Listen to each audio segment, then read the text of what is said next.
pretty things it do. C is for the cola. It's even prettier than. O is for the one that satisfies you. L is for the light that you've been seeing. A is for the anything it goes with. And when you put it all together, it's Uncola. And that's 7-Up. Everybody knows.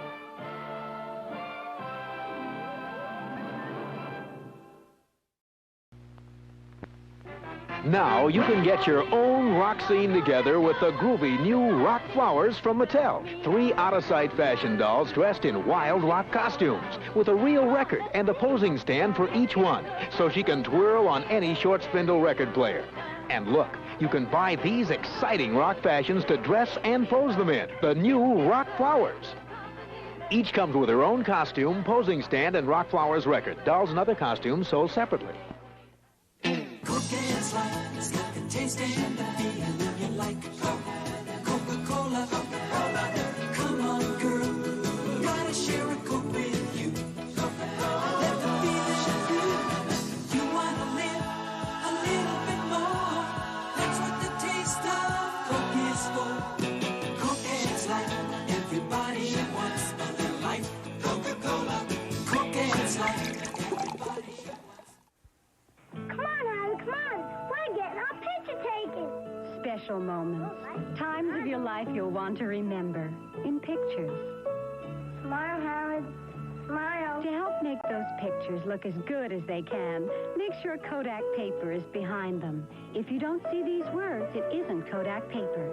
Just look for this sign when you get your pictures.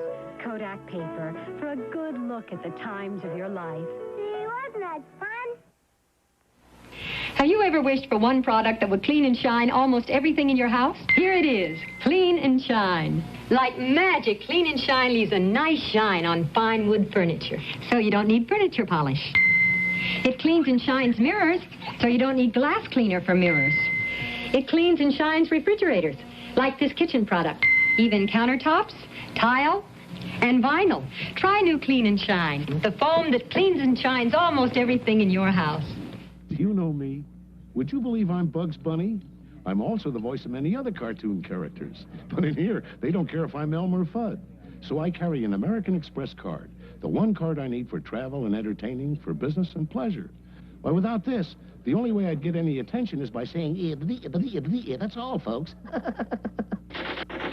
To apply for a card, call 800-528-8000. The American Express card. Don't leave home without it. There's one thing that Pete would just as soon eat every day of his life.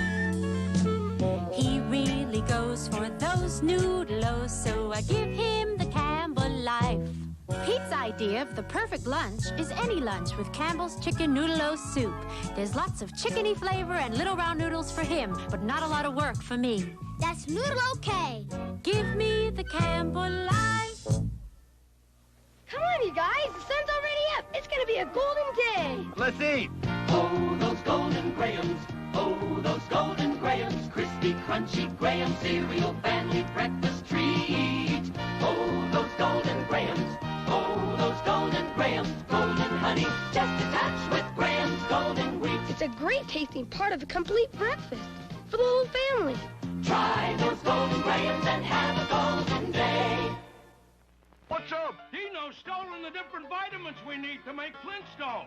Yabba-dabba-doo, yabba-dabba-doo. Flintstone vitamins are good to chew with vitamin A, vitamin B's, vitamin C, and vitamin D. Help your body work and grow right. We put them all together to make Flintstones vitamins. Mom, if your kids don't always eat right, one Flintstone each day ensures they're getting the vitamins they may need. Yabba-dabba-doo. Flintstones, regular and plus iron. When entering the world of art, you'd be smart to dress the part. Gentlemen prefer Hanes, with all the ladies draped in crepe. The artist loves the human shape. Gentlemen prefer Hanes. Hanes will make you smooth and silky, shapely, sexy. Wear a pair and you could be captured for posterity. Gentlemen prefer Hanes. You're the Pepsi generation. Come and have a Pepsi day. Come on, come on, come on and taste the Pepsi way. Come on, come on, come on and have a Pepsi day. Wrap a thirsty smile around it. Raise a Pepsi up and down it. Come on, come on. Come on, come on. Have a Pepsi day. You make this shot, you can have anything you want for dinner. I'll have Kentucky Fried Chicken, Mom. You got it, superstar. Kids love Kentucky Fried Chicken, just like other folks. And with all those delicious fixins', what a meal. It's finger-licking good! Real goodness from Kentucky Fried Chicken.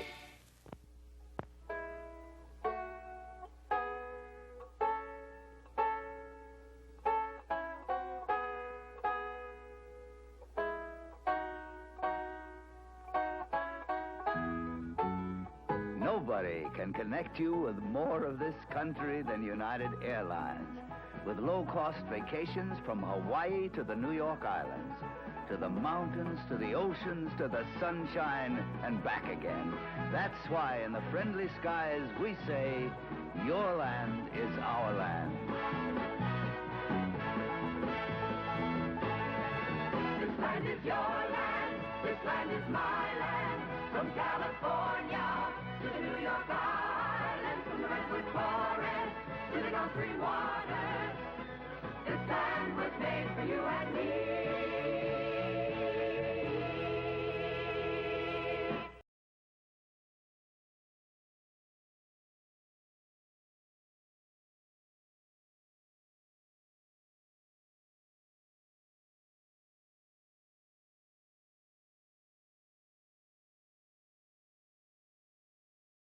Okay, here we go. Going live. All right, a little technical difficulty there with our opening. Apologize about that. We'll have to check on that for next time. But hello and welcome to the Retro Disney World Podcast, Home Movie Night number 6. And joining me tonight from the Rainbow Tunnel, there is Mr. Brian P. Miles. How you doing tonight, Brian? Greetings and salutations. All right. And your shirt it matches the color of the tunnel. It does. In its own. It's like a retro magic reunion here with our guest tonight. Exactly. And this is a young me if I bend down. Oh, back there. Yeah, holding my sister, but it is sadly not Ron, our guest. So Ron Schneider, the original Dreamfinder, the one who made Dreamfinder. Welcome to the show, Ron. Well, thank you, gentlemen. So thrilled to be here. Thank you for inviting me. Yeah, the last time we met was at Retro Magic, and we had a great time. In fact, we were just discussing beforehand that the video of that is now available out on our YouTube channel, and you lived it, you watched it again, and so we're interested tonight in what we're gonna go through tonight. So it's a lot of stuff. So thanks for joining us. My pleasure. Excellent. So people want to know, is Ron Logan in the chat to shout out? Are you going to join in the chat as well? You could shout out at Ron. How's that? It's going to be a Ron Logan Zoom bomb. That's right. Up. Perfect. So we've got a nice, real packed show tonight, actually. Hal might be joining us a little later. JT's taking the night off. But we are going to go through one of Hal's restorations here in a second. I'm about partially through it, but we took some of his... I don't know if it was tripod footage. We'll have to check with him of the original Journey into Imagination ride. So we're going to ride with Ron through Journey into Imagination here. And then Ron has sent us a bunch of different pieces that he's done over the years. And we're going to show you that as well. And Brian knows a little bit more about all those clips, so we'll talk about that in a second. So I'm just going to set us up here and move our zoom and our faces off to the left-hand side. So just give me a second here. There we go. And let's just move that over there. And I think, Ron, do you have the Journey into Imagination queued up and ready to go? I don't think I do. Hold on. All right. So he's got a special YouTube link he's going to be using, so we'll let him get that situated. So this film, or video, I should say, this is something that Hal shot. We did majority of our video restoration on it. So most of it has been done where we talked last week about how we restore film and video. So we did the deinterlacing, all the noise reduction, and this one, especially for tonight, I decided to upscale it into an HD, interpreted HD. So it's definitely comes across really nice and clear. It's not perfect, but it's certainly one of the better ride-throughs.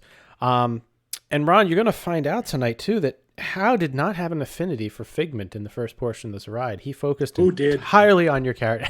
Who did?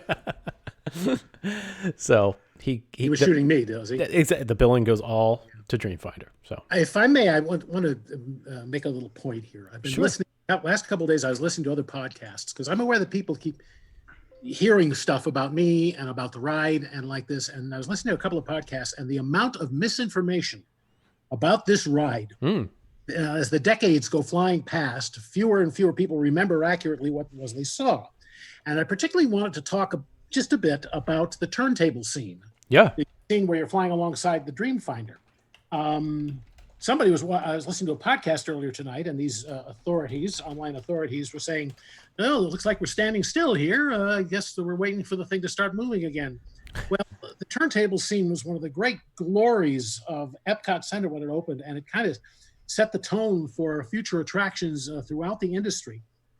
In that, when they were designing the ride, Baxter realized that in order to put across the idea of what imagination was and how it worked, they were going to have to stop the ride. They were going to have to sit still and talk to the audience and explain how imagination worked. Right. But you can't stop a ride that's on an omnimover.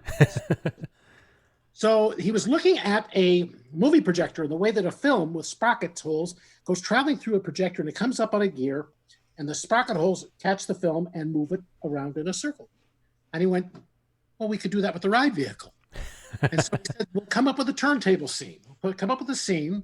The ride vehicles will come up on this turntable and travel with the turntable for about 3.5 minutes. That turntable was an immense piece of work. And a lot of people have heard them refer to the turntable, but aren't quite sure what it is. There are five of those turntable scenes on that turntable. 5 dream catching machines with 5 Dreamfinders and 5 Figments. And you were traveling alongside that for 3.5 minutes, during which Dreamfinder could explain to you what imagination was and how it worked. But it gets more complex than that. For example, in the scene you're going to watch, you'll notice that there's a rainbow goes traveling by, and the stars go by, and abstract figures going by. Those aren't moving. Those are standing still. There's a wrist screen projection behind the dream catching machine. And in the middle of this turntable, there's a projection booth with windows all the way around it that are projecting these things in static, and we're moving past them, and the whole thing is synced up. What nobody remembers now, because there's no way they would know it, is there used to be a second scene on the turntable. You were going to go traveling upstairs into the Dreamport, and there was going to be a second turntable scene with Dreamfinder and this giant telescope. And the sparks that he collected in the first scene were going to go by on a conveyor belt in front of the ride attraction. Of course, the conveyor belt wasn't really moving. Those things were standing still too. Well, the whole thing got too complex and too expensive, and so they cut the second one, and we just went right into the Dreamport. But this one scene, now we have all of the Harry Potter rides at Universal use the same principle. Your car you're in travels with a film screen in a circle for a while, so it looks like you're standing still. The Millennium Falcon ride, same principle. And this is now used throughout the industry, but we were the first people to do that in that attraction. And yes, it did screw itself into the ground, and they had to close the ride for a couple of minutes early on and jack it up. But this one scene has caused, I think it's one of the things that caused people to remember the ride so fondly. Oh, yeah. Extended scene with Dreamfinder and Figment talking right to you. There, I've said my piece. Perfect. That is a great introduction. And Hal, welcome. Welcome. Yeah, welcome, Hal. Where are you? Where are you tonight? I'm on the farm. Oh, you're on the farm. Look at that. Yes. Well, watch where you step. Yeah. And we have to preface that Ron's whole monologue there was prefaced upon all the podcasts who have incorrect information out there or misremembered stuff about Journey into Imagination. And now's the perfect time to point out we've not yet done our Journey into Imagination episodes. Right. So it's other podcasts he's talking about. We know we got to do a lot. That'll be at least a 2-part episode. We need at least an episode for Upstairs on the ImageWorks. Ron might be sitting there with us when we do that episode. That's right. I'm certainly happy to. That's awesome.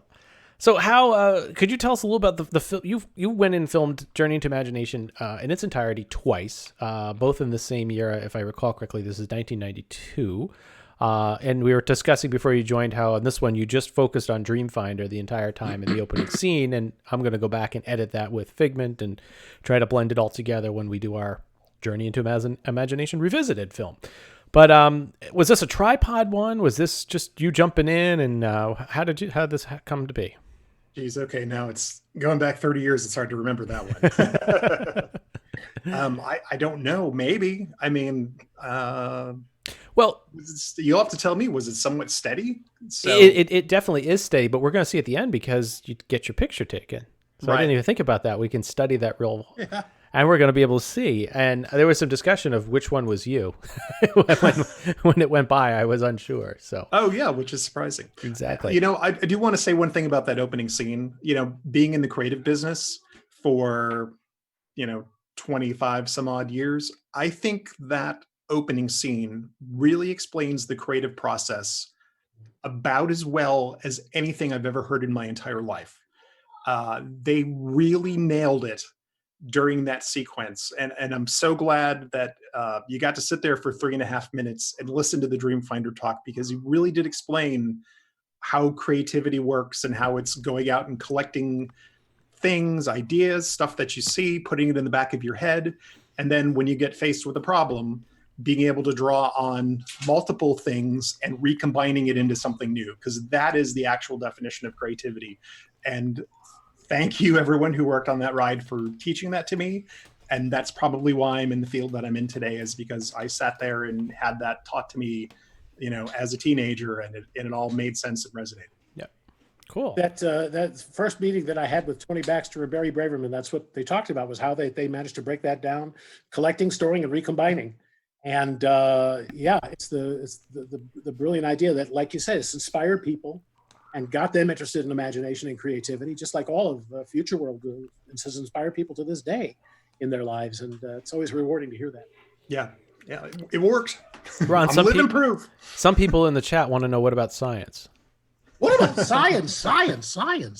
There we go. Awesome. All right, How, do you have the videos all queued up on your side and ready?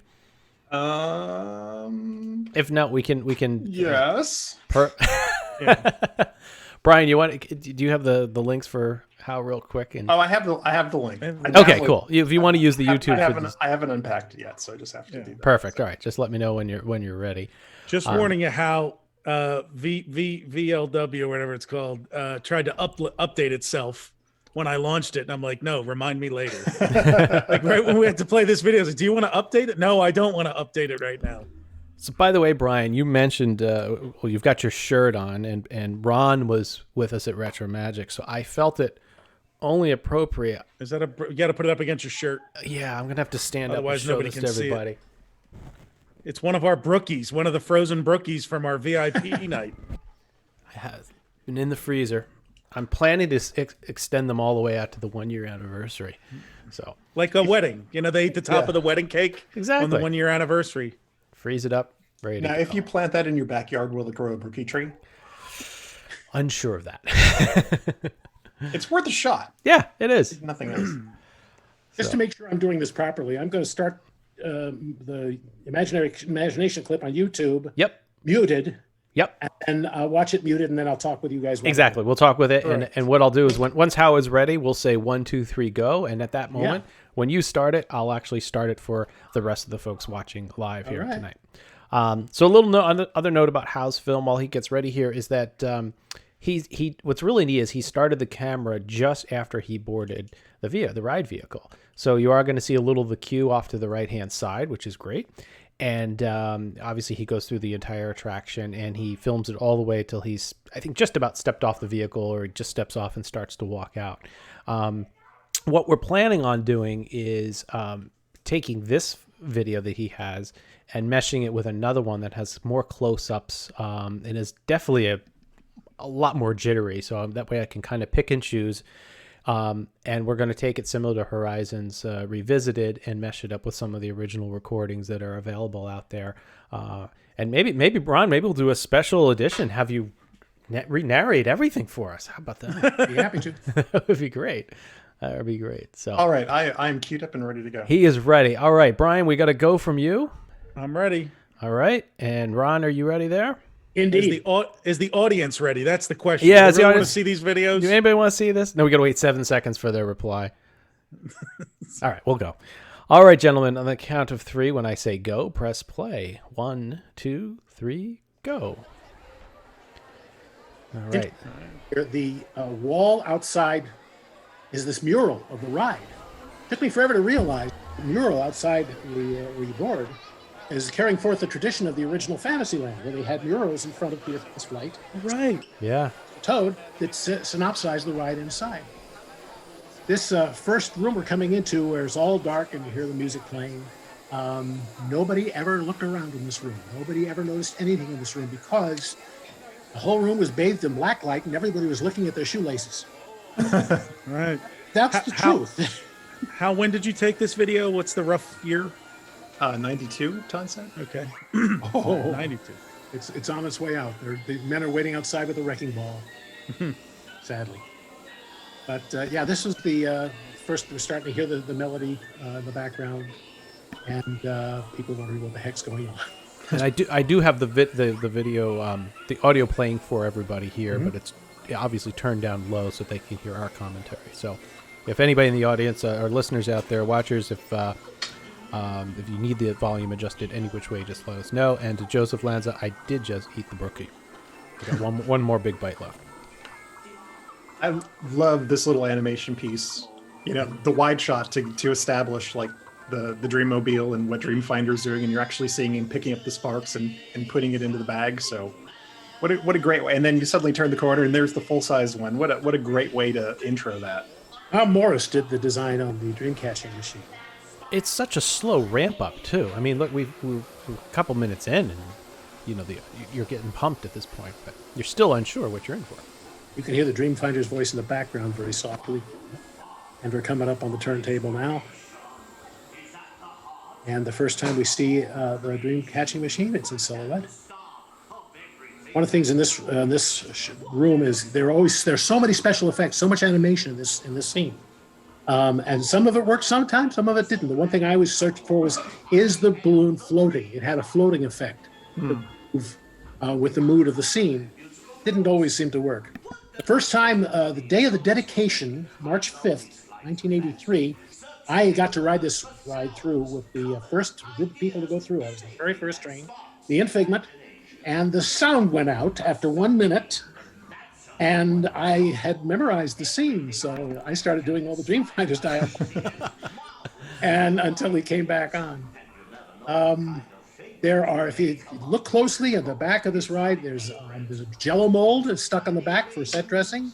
There's a toilet bowl float on the ride. You can't see it, it's over by Figment. But there's all sorts of little in-jokes like that. Basically, this ride had more special effects in it than all of Walt Disney World when it opened in 1971. Wow. And it really showed. It's funny you said that the balloon used to, kind of float and bounce. I had to de-shake this video because it was a little unsteady. So I probably wound up taking out the out the effect unintentionally. The tartan on the bag. There's a tartan cloth on the bag. The idea bag on the bag. That is the Tony Baxter family tartan. Oh, really? Wow. Of course, Chuck McCann is the voice of the Dreamfinder in this scene, based on Frank Morgan, the Wizard of Oz. And Billy Barty is the voice of Figment. They had a heck of a time finding a voice for Figment. And there we go. I just changed my background so we can...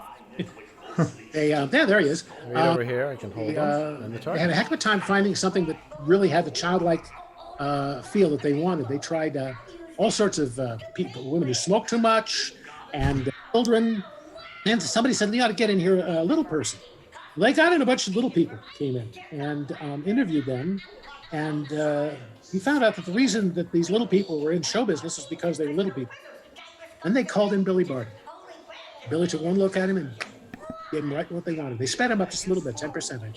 Really? Just okay. It sounded a little bit higher pitch. But I got to do a recording session with Billy just before I moved to Florida. We were relating a couple of tracks for the Image Works. And a sweet, wonderful man. He is such a pro and such a good actor. It's when you see him in a film, like even in Weird Al's movie, is it UHF? UHF. They just cast him straight. It's like he's not cast as a little person. He's just like that's not part of his role. Like he's so good. Like he really is a pro. I mentioned they had a heck of a time finding a voice for Figment. They actually put a sign up around the Disney studios with a drawing of the dragon and the caption, "Have you seen my voice?" Now this is, they're moving into the Dreamport where the abstract concepts that we've collected in the first scene are coming out here out of the idea bag and into the Imaginometer there. On our left, we're going to swing around hopefully and see the world's largest hologram. There's the spark jars that got the in the chute. Are we going to swing around? No, we're not. On our left, there's the largest hologram in the world. There's the Think Deep Thoughts tank. Wow. And that's in there. And this room is filled with all sorts of wonderful abstract ideas. This is a crate full of applause, which is going to open. Yeah, I love that one. Yep. There was a big bag of north wind and south wind. Each one was correspondingly warm and cold. There was a giant a twister cyclone in the corner of one part of the room. This is the color organ. Same chemicals that were used for the lava effect in the Universe of Energy were used there. This is the largest polarized light collage in the world. Great, you could put on the 3D glasses in there to really look cool. Now we're coming into the realm of art. For our watchers, when we do release this as I revisited, we're going to cut these up and color just each scene too, right? So this is a kind of a first pass. But go ahead, Ron. This room was supposed to look like a child had taken a couple of paper plates and cut them up and to create these wonderful things. It gave you a childlike feeling. In the middle of the room, you see Figment. He's got himself a little pot there, and he takes the top off the pot. The idea was supposed to be that a rainbow was going to pour out of that pot and color everything in the room. It was not going to be all white. That didn't quite work out. They never figured out how to do the rainbow. So they just went with the colored lights. One thing I came through here one day, and the room was filled with fog, a very low-lying fog, like your head was just above the fog. It was a marvelous effect. And they had used a lot of that in the ride, but they took it out and never used it because there was a water-based fog, and it would eat away at the water-based paint. Moving into the realm of literature, this is a giant volcano. Dreamfinder is typing, typewriter volcano. And there are also these abstract representations of how words and how words can spark ideas. There's fireworks, an avalanche. That's the word surprise pops up, and you're. The fireworks look identical to Mexico. Very similar. No, they don't. Yeah. One of the things you notice as you go through here, if you never wrote it, look how full the sets are. I mean, you're just enveloped by things to see and look at and do, and how much richer and fuller they are than some of the sets that you pass through on rides today. Well, this is the Tony Baxter was doing what Walt used to do. He used to saturate it, throw so much stuff in there that people have to write it a couple times in order to see everything. And there was so much good traditional animation in there too. Just little pockets of things like we're looking at. It is right there. Yeah. Hopefully, the terrified Figment holding the monsters back is lit up, because for many years it wasn't. The bottom of that, if you pan down, no, there's a terrified-looking Figment holding back the cover of a book. Well, we'll take that scene and see if we can enhance it. The light's burnt out. Now we're coming into the realm of performing arts. One of the signs, the third one on the right, has a pair of applauding gloves, but it was painted incorrectly. One of the gloves has 6 fingers. And here we're going to see in a second the laser projectors, and you'll see there's a bird flapping the top hat, and Originally, there was supposed to be a laser animated cartoon of Figment chasing a ballerina. However, they ran out of money. They ran out of funds to do the special animation. So what you're looking at there is the sample reel for the laser projector. This is what it came with, right? Mm-hmm. That's what it came with. That's funny. There's our hitchhiking dragon. Follow you home. He's followed me home, God knows. Now, what about science?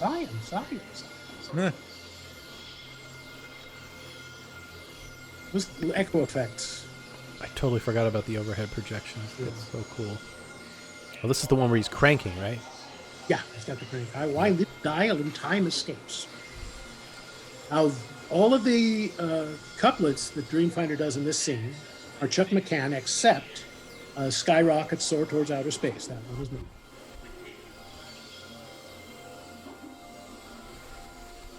I have to go back and deflicker these two and get rid of the flickering. So I'm I'll making have to notes here. So I have to ask you, Ron. Yeah. So when you were subbing in for him, were you doing Chuck McCann doing his impression of Professor Marvel, or were you just going straight for Professor Marvel? I based what I was doing on Chuck McCann's impression. Okay. Of Professor Marvel, yeah. I mean, I didn't do a Professor Marvel impression. Now, in fact, when they were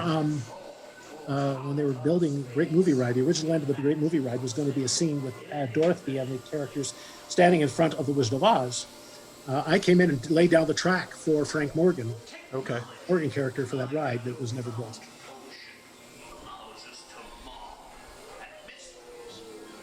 Yeah, you just forget. I mean, we've been talking for what seems like 3 minutes just for that whole scene. I love this. Oh, we caught it at the loop. I like this one.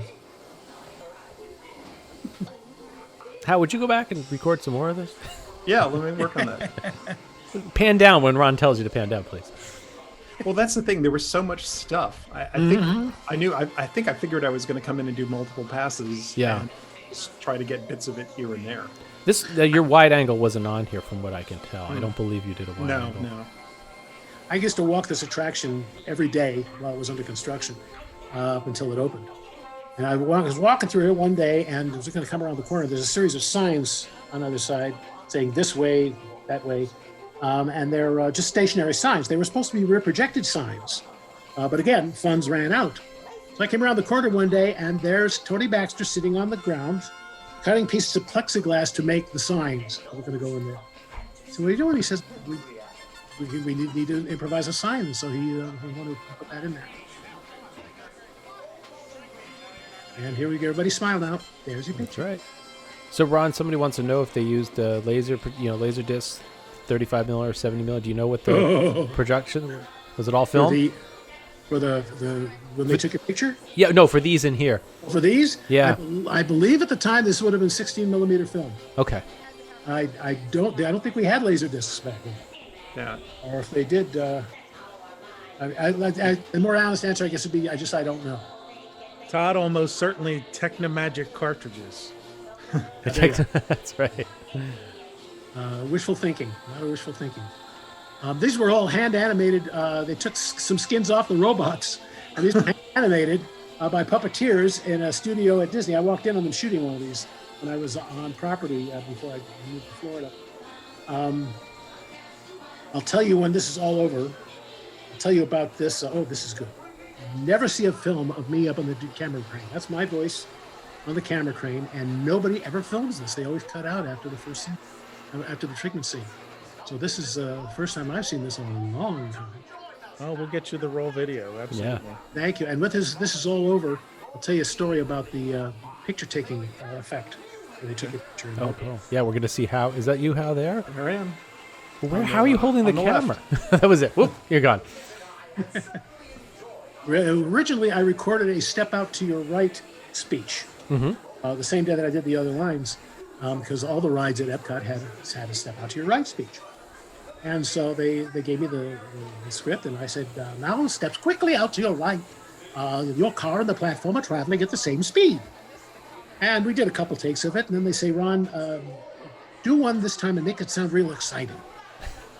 So I said, your car and the platform are traveling at 5,000 miles an hour. Time your jump. They actually had to take the moving ramp out because the doorway on the ride vehicle was so narrow that elderly people like myself trying to get out of the ride were twisting and breaking hips. And so they had to get rid of the moving ramp. Wow.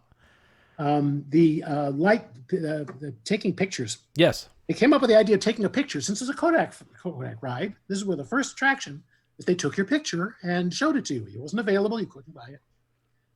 And they went to Kodak and they said, we want to take a picture of people and we want to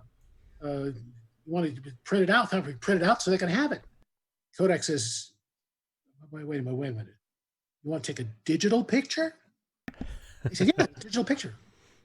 Oh, we're Kodak. We can't be selling digital pictures. You know, we sell film.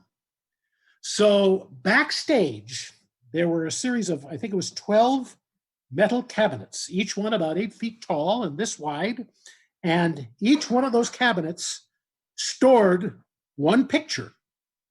And then you travel, after the picture was taken, it was stored in that cabinet until you got around to the right spot. Then it would show it to you, and then it was deleted. And that was Kodak going, oh, well, we don't want anything to do with digital film. And Kodak is no longer with us anywhere near the same amount they were back then. This was the beginning of the end for Kodak. That's amazing. It just stored and released, not needed. So, all right. So, Brian, you want to set us up for this next one while everybody gets that cue? First question is, does Hal have the Ron's Stuff video? Yeah, that's true. Yes, I do. Perfect. Okay. So the setup for this is this. Some of these are clips you may have seen before. Ron has shared with us his appearance on the Today Show, his role with the ever gracious Danny Kaye and Drew Barrymore in the opening TV special. But the first thing we've actually front loaded here is a early 1984 special that was on broadcast television. That was filmed mostly in late 1983, and I note it for a couple of reasons. It's probably Disney did not used to do any kind of paid television advertising back then, but they would do these specials from time to these celebrating Easter at Walt Disney World or celebrating this at Walt Disney World, and we've reviewed some of those before. We did a podcast on at least one or two of them. So this one was called Follow Us at Walt Disney World. And I love it so much. Next week, we're going to watch the entire thing as part of movie night, so we can have running commentary. But we decided tonight to clip the parts that include Ron for a few reasons, which you'll see. It includes Ron as the Dream Finder singing and dancing, and in the finale video, you'll note that Figment's there with him at the beginning, and then all of a sudden Figment is gone because Ron needs both of his hands to do American Sign Language and to dance in concert with everybody there.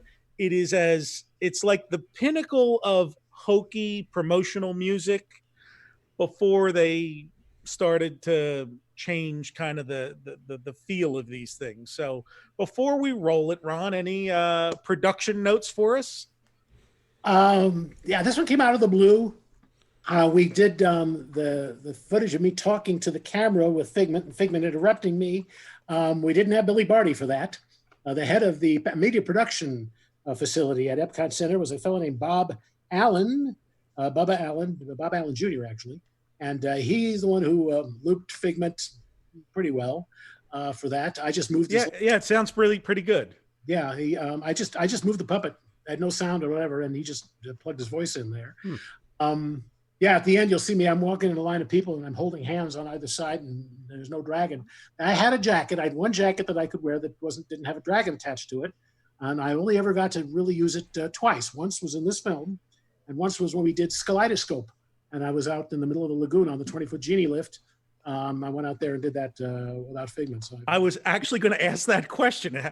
Did they have one like specially made that you could wear without Figment? Yeah. They didn't have a fake arm. My arm really went into the left sleeve. It was quite liberating, actually. Amazing. And then the finale, we shot at like 3 or 4 o'clock in the morning at Epcot, the middle of Epcot, at Future World, and it was a lot of fun. It was a lot of fun. Everybody that has a part of it, and it's a terrific time capsule for the live entertainers that were in the park that day. That's exactly what I was about to say before we roll it. Wonderful people. You'll recognize a few that are still there, but it really is. It's all of the different entertainment groups, the Steel Drum Band and other folks that you see appear in this throughout this thing, and they all play a role in these opening and closing numbers that we're going to include here. Yep. Excellent. All right, everybody ready to roll? You got it ready to go, Ron? Yeah, let's do it. All right. On So let me stuff. on the count of 3. On go. 1. How you good? Is Hal ready? Yeah. All right. All right. You're leaning there like you had water coming out of your ear or something. And where are you now? You've changed. That's the other turntable. Yes. Oh, that's the second floor turntable scene. Wow. Yeah. Let's go back and build it. That's right. That's cool. Send me that picture file, by the way, because I don't have that one. Absolutely, we'll get that to you. I don't know where Hal dug it up from, but we'll find it. Oh, I just missed it. Sorry, I was changing headphones while we're doing that. Ron wants a copy of the background there. You got it. You got it. Thank you. Get over. All right. Let's do it. All right. Here we go. 1, 2, 3, go. All right. There's a crane shot coming in on what's this, Town Square? Oh no, that's that's the England. Yeah. That's where Lillian Disney was interviewed in that gazebo on the day Epcot opened on the Today Show.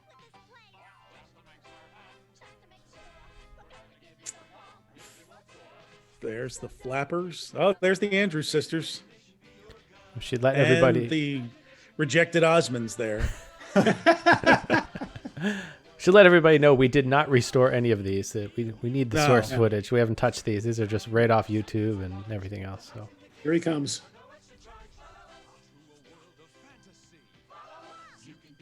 There he is. Hey. Oh, it's Lenny and Squiggy. The little girl on the left there dancing. Her husband wrote the music for this show. Oh, great. Really? Like, that was definitely not the sound of an electric bass guitar. That was an electric bass guitar. There were some liberties taken. Acoustic, yes. And I got some friends coming up here. The bluegrass group, handpicked, right there. They are old friends of mine. It's Future Core. Brian, what was it? This was from 1984, right? Filmed in late '83 and early '84. Yeah. Okay. Oh shoot! Everybody's really on uppers or something. They're really moving. Yes, it was Joni and Chachi.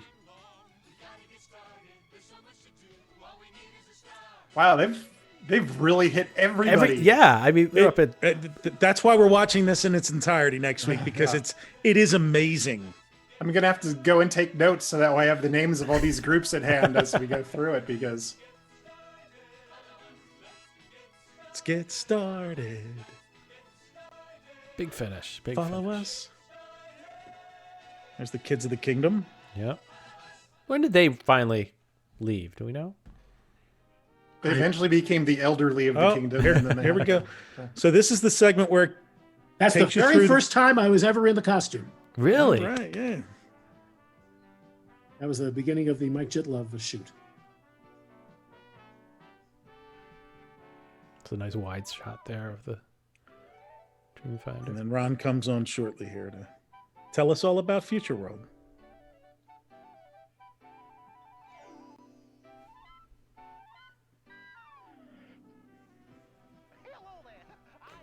I'll turn this up so people My can little hear. purple friend here is a figment of my imagination.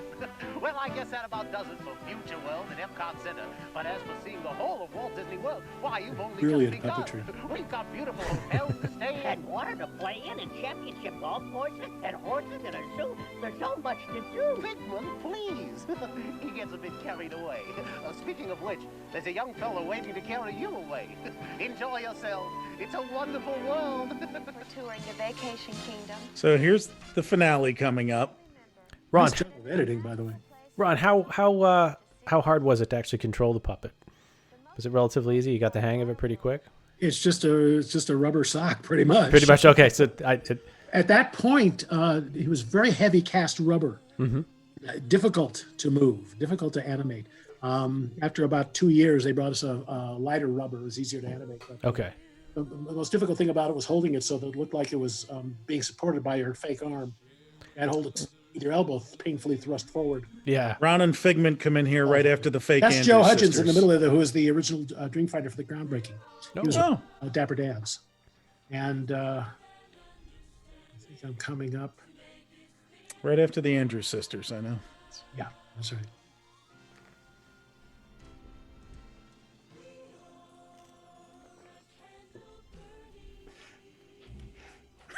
I just love the random lifeguard. Yeah, just thrown in.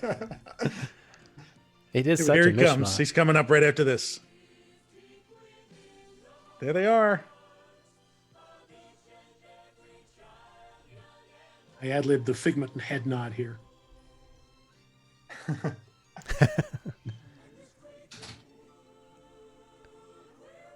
So Brian, we know where to spot him, right?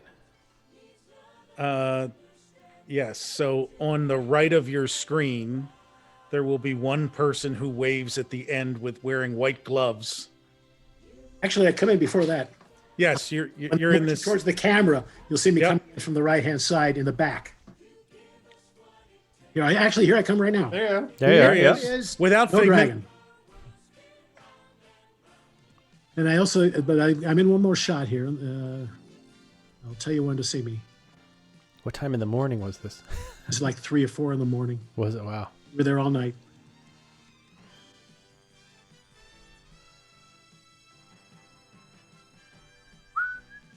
This is how we should open Retro Magic 2021. Big number like this. I'm all for a stage production. Coming up on the right and the back, you'll be able to just glimpse me. Oh, there he is. Yeah. There he is. Yep. Boy, I'd love the raw footage of this shoot.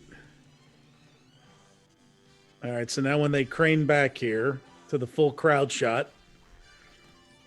This is like an Encyclopedia Britannica of all the cast member costumes during the you'll 80s. see Ron's in the lower right of your screen there. You'll see the white glove waving right there. Oh, yeah.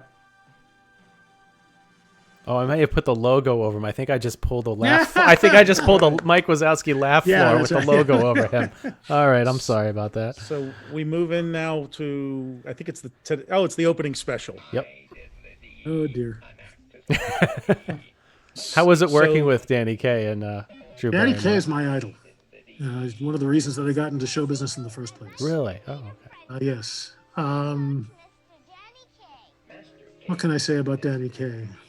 Well, he's not around anymore. He was a testy guy. He was kind of a disappointment. Yeah, I heard he was a little rough on the set. A little rough on the set.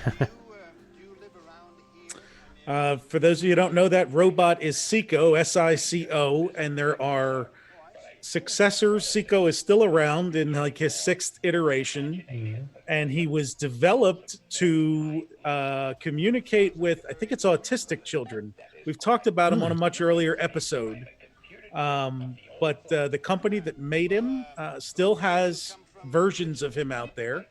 Same people did Push, isn't it?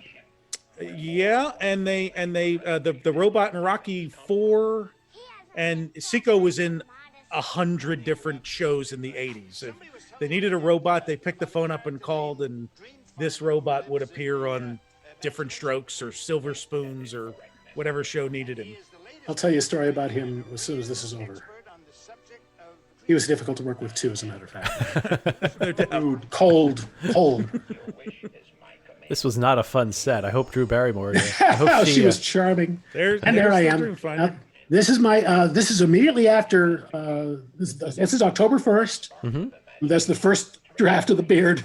It's cut out of women's wig. I mean, I just hate the way this looks, and I'm trying too hard. I'm pushing too hard. So this was actually filmed on opening day. This was opening day. I did a show, which we're about to see. Yep. And I walked over and did this. Wow. The same morning. Now these are clips from the Mike Jitlove film. Wait, you were just running through Horizons there. That was Nova City. No. That's Wed Tahunga. Oh, but that was the backdrop from Horizons. That's crazy. Yeah.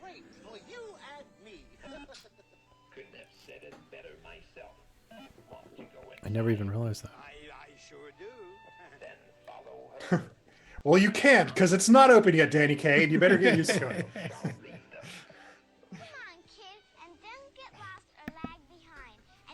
E.T. was 82, so this was... Yeah, so she was a big star. She was huge, yeah. And she did Firestarter this year. So I think she was in Firestarter. Oh, that's right, yeah. All right, can we pause this, Todd? Not really. It does not work that way, unfortunately. All right, that's all right. We'll keep running it, and we'll come back to Ron's stories. Now, this is the very first thing I did in front of the public.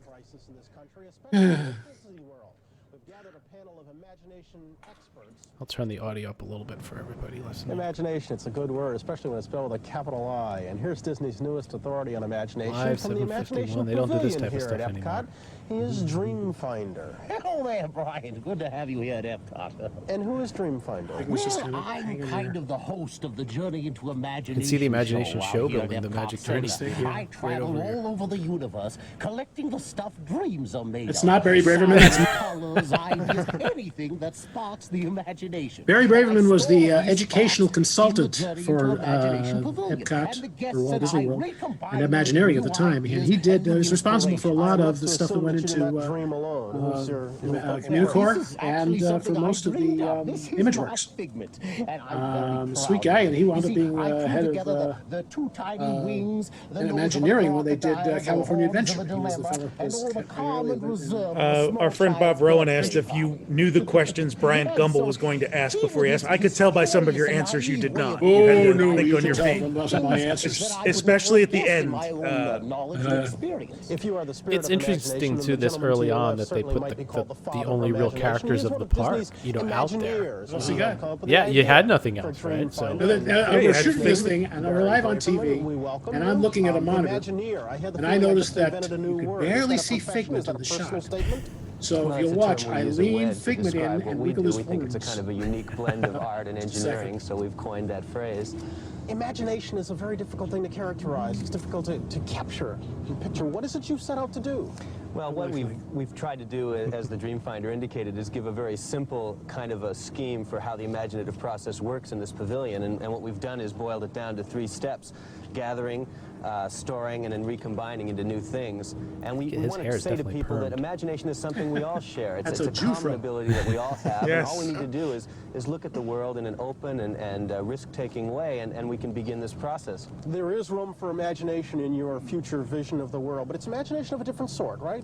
Well, we are trying to show kind of the arts and the softer that's a good side question. of, Ron, did people of ever the ask you why imagination Figment wasn't idea here talking? in this pavilion. Energy and transportation. We'll get into that in a second. Communication stories are Stick being my told fingers up well into his in other horns. parts of the project, and our goal was to kind of... Oh, so it didn't have automatic controls? No.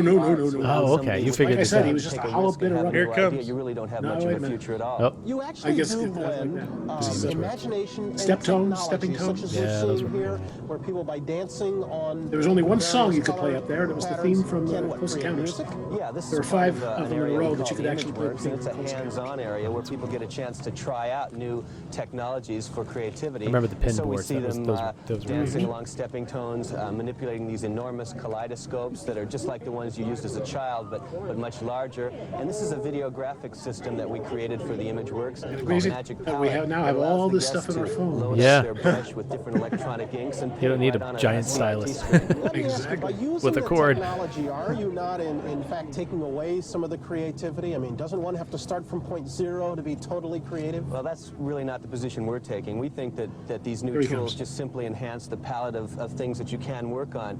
We always tell the story about the invention of the piano. Probably at some point someone thought that was a very threatening machine and would And Barry looks at like, what are you doing? It's made things more creative, and we feel the same way about computers and sensing devices and so on. And what of Dreamfinder and Figment? Do you fit into the family that includes Goofy and Pluto and Mickey and Snow White and Did the hat get shorter over time too? It looks very tall in this. The hat I had was a hard hat. It was like, I think it had a wood base. After I moved on, they replaced it with a soft felt hat that was flared and was a lot more comfortable. Oh, okay. This was really for giving us these two for Dreamfinder and for Figment. Figment, take care of yourself. Some people are saying they just can't stop looking at the beard now that you mentioned it. No passport to travel from Probably country. nobody knows but me, but I can't stand to watch these. Not just because of the beard, but because of my just trying too hard. 2,000 years old. He makes sculptures out of candy. That's not me. No. We left the whole segment in for you. I see. Oh, that's good. This guy. Can't remember his name now. But He was there for a number of years. Yes, he was. He's sculpting sugar. That's right. And there you go. There it is. Excellent. I was going to say something. You were going to talk about the robot. Yeah. Seiko. I'd never seen anything like Seiko before. The day we did the shoot, and he comes rolling up, and I'm aware that there must be somebody there that I'm not seeing must be controlling him. And but I never saw him, never found him. Now we flash ahead 8 years. We're opening Universal Studios Florida, and I'm walking through with Jay Stein on an inspection of the various entertainment troops, and here comes Seiko. And I recognized him. I didn't think he'd remember me. He said, "Hello, Dreamfinder." And I whirl around, and I still couldn't find the guy who was running him. That's funny. Somebody asked in the chat if you ever met the Sherman brothers. Richard Sherman. Yeah, I did. If you go online and search out Dreamfinder at D23, and in 2011, we're celebrating the 40th anniversary of Walt Disney World, and as a surprise for Richard, they did a whole 2-hour concert at the Contemporary Resort for all the D23 people. And at the end of Richard Sherman's segment, Dreamfinder made his first appearance in, 12 years. Wow. A top secret project. They put me in a costume. They put me in a wig, beard, and mustache. I had a dragon and walked out on stage and surprised the hell out of everybody. 2,000 people up to their feet, crying, running towards the stage. And I sang One Little Spark with Richard Sherman. Sweet, sweet man. I met him again at a party we threw for Tony Baxter in 2000. Was it 2010? Yeah, it was before that. It was 2010. They did a party for celebrating for Tony Baxter, and Richard was there, and I brought Figment with that. Cool. Oh, that's great. That's awesome. That's awesome. Well, Ron, we really appreciate you joining with us tonight. This is awesome. So we definitely want to have you back on the podcast.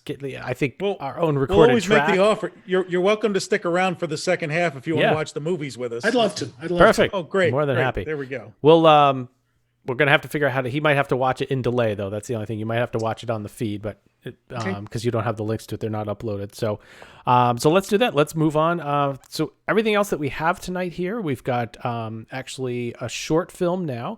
It runs about. This is another one of these 200 seconds in the Magic Kingdom. Somebody basically filmed only a half of a reel, 25 feet of their trip to Walt Disney World. So Ron, I'll give you a second to pull up the live feed, and that way you can join the chat as well, and you can kind of watch that. Don't you have to run your commercial break? We do commercial break after. Oh, after the short one. Okay. Yep, after the short film. Yep. So once Ron has the feed going and he can see us, we'll go from there. So this is a short film. I forget the year on it. I believe it's undated. This again, a lot of the people didn't spend a lot of money on their film sometimes, that they would only do one reel. But this is similar to one that we showed last week, where literally was 200 seconds in the Magic Kingdom. So I will get that queued up here. Oh, there I am. You got yourself. Okay, so you're going to be about 5, 6, 7 seconds behind. So we'll try to play off of it here, which is fine because we're usually a few seconds behind on the comments anyway. So. Exactly. So all right. So on the count of 3, gentlemen, and Ron doesn't have to do anything. He's got the easy part now. Here we go. This is the short film, 200 Seconds in the Magic Kingdom. 1, 2, 3, go. The boat dock. The boat dock coming in. There's the yacht. That's one of the, you don't see that out very, very often or as often. The color on this one was horrible too. Look, there's another person mowing the lawn. That's our second lawn mowing. Yeah, good eye. I didn't row. get the eagle eye there. Oh, so the population sign, all that is in, so that helps us date this. Wouldn't right it be now. funny if this was actually shot from a different angle on the same day as the one that we watched last week with the guy mowing the lawn? See the same people. Tomorrow Sphere asked if there's a parade. We don't know if there's a parade or Jungle Cruise footage or both. Exactly. You might get all three. Because that's we do have a inevitably parade you might want to watch, though. It is filmed. The People Mover. So filmed from a great location coming over the Adventureland Bridge. It's really a unique way to watch the parade. We don't get a lot of footage from the People Mover. This is pretty good. So we get the Skyway there. Oh, Space Mountain's open. You can see this film was quite a mess. Even with the dirt cleaning, it's just there's some spots. They never clean some of their lenses. We always see this. And you know, that was a question. There was a question I had for a long time about whether that pattern was always painted at that section of the People Mover to hide the smoke. Because the People Mover would get dirt, and there it was. Yep. From way back then. So someone thought about that ahead of time. Yeah. Oh, we lost Ron. I don't know where he went. Yeah, where's Ron? Oh, hopefully he'll join back in. Look at that shot! Wow, that's got to be over in Frontierland, right? Yeah. And that's it. There's your whole day at the Magic Kingdom. A very quick one. So we're going to take a 4-minute commercial break here. These are commercials actually that Brian and I had picked out, talked about 2 weeks ago, and due to a little mess up, we didn't get to play with them. Ron says he killed Zoom, so my audio is dead, but I'm hearing comments. So, all right, well, we can get you the link there, Ron, if you want to join again. So we're going to jump to commercial break here, and we'll be back in about 4 minutes. All right, see you then. And actually not yet because there's Ron. I have to add in. I was confused because of the echo. Okay, so I've got to add in the commercial break stuff here. Unfortunately, it did not transfer from last week. So and I got to go eat some dinner, so I may or may not be back in time for some of the other movies. So. Oh, you're going to miss out on some good stuff, Hal.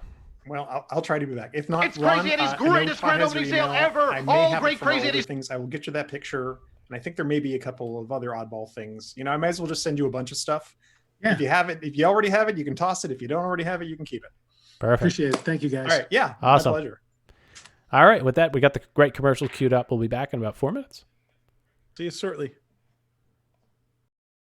It's Crazy Eddie's greatest grand opening sale ever. All great Crazy Eddie stores are celebrating the grand opening of Crazy Eddie's new Syosset Long Island store at 350 Jericho Turnpike with the guaranteed lowest sale prices on anything and everything in home entertainment. Shop around, get the lowest sale prices you can find, but don't buy anything till you see Crazy Eddie, because Crazy Eddie will beat any price you can find. It's Crazy Eddie's greatest grand opening sale ever, going on now at all great Crazy Eddie locations with prices that are insane. Crazy Eddie's greatest TV and video sale ever. Get anything and everything in TV and video. Crazy Eddie's greatest TV and video sale ever. It's going to be insane. Crazy Eddie's going bananas during Crazy Eddie's TV and video blowout blitz. Get anything and everything in TV and video on sale now. Crazy Eddie's prices are bananas. Cherry Hill, because Crazy Eddie's coming to 2100 Route 38 in the Cherry Hill Shopping Center. Thousands of free Crazy Eddie t-shirts and baseball caps. Come on down. Imagine that you hold the exclusive patent on the video cassette. How much do you think you'd be worth today? The birth of the video cassette changed the lifestyle of millions and made some people fabulously wealthy. And it's led directly to the huge success of this. One of the largest, most dynamic video store chains in the country, West Coast Video. America's favorite video store with over 600 stores, many of them franchised. West Coast Video can help make you successful in this business. And if you qualify, we're willing to share our formula with you. Start building your future now. No one knows how to help you do that better than West Coast Video. For details on owning your own West Coast video franchise, pick up the phone and call 1-800-532-8100. That's 1-800-532-8100. Timing in life is everything, so call West Coast Video right now. From High Technology, the computer store, introducing Apple II, the easy-to-operate home computer. Just hook it up to your TV to create dazzling color displays. Or you can balance your checkbook. Kids can teach themselves arithmetic. Or the family can invent their own Pong games. The possibilities are endless. It's called Apple II, the personal computer. See it at High Technology, the computer store.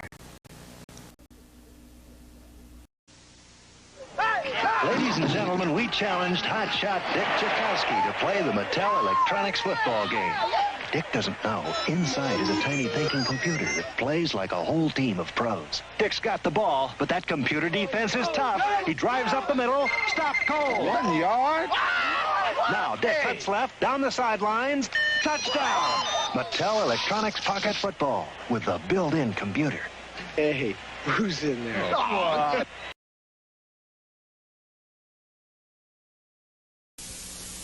In 1933, Hess began with one little truck. Back then, a child could only dream of owning one like that. Today, every child can have a sturdy replica of the first Hess truck with doors that open and close, 6 real rubber wheels, real lights front and back, and a bank in the tank where your child can start saving toward his dreams. Get this fully assembled Hess toy truck, ever-ready battery included, for $3.99 at Hess gasoline stations. Season's greetings from the people at Hess. In this town, you are what you drive, so I drive a funny car to make a serious point. Look, 2 different gasolines. On regular unleaded, engine knocks round my power. But on Texaco Super Unleaded, I get performance fast. Its higher octane helps knock out the knocks. And to help keep the power flowing, the detergent in its Petrox additive helps clean clogged fuel injectors and keeps them clean. Texaco Super Unleaded with Petrox detergent. Superstar power for more car power.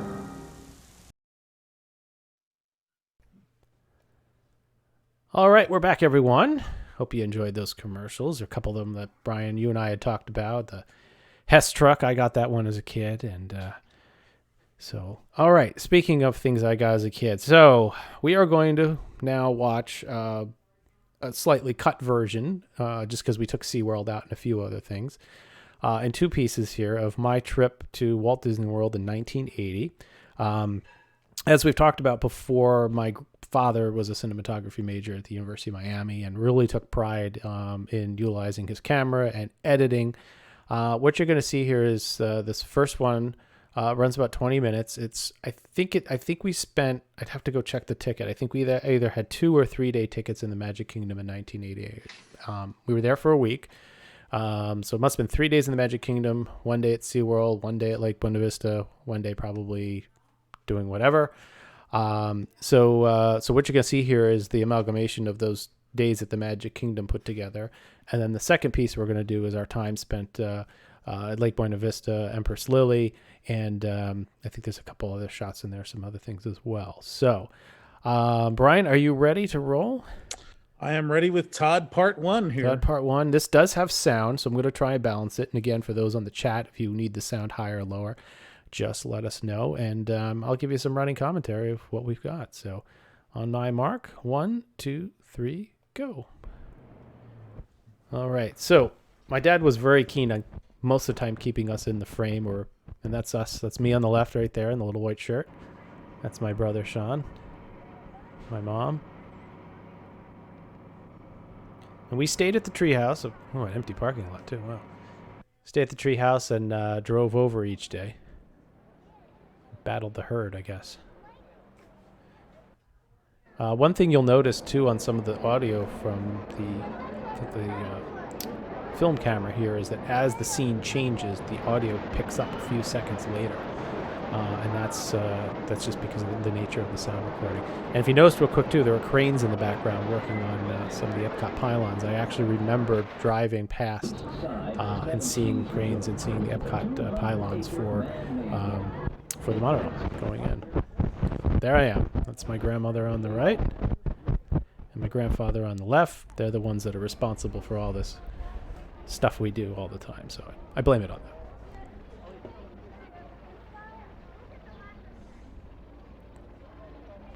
Probably off to a stroller rental, that's my guess.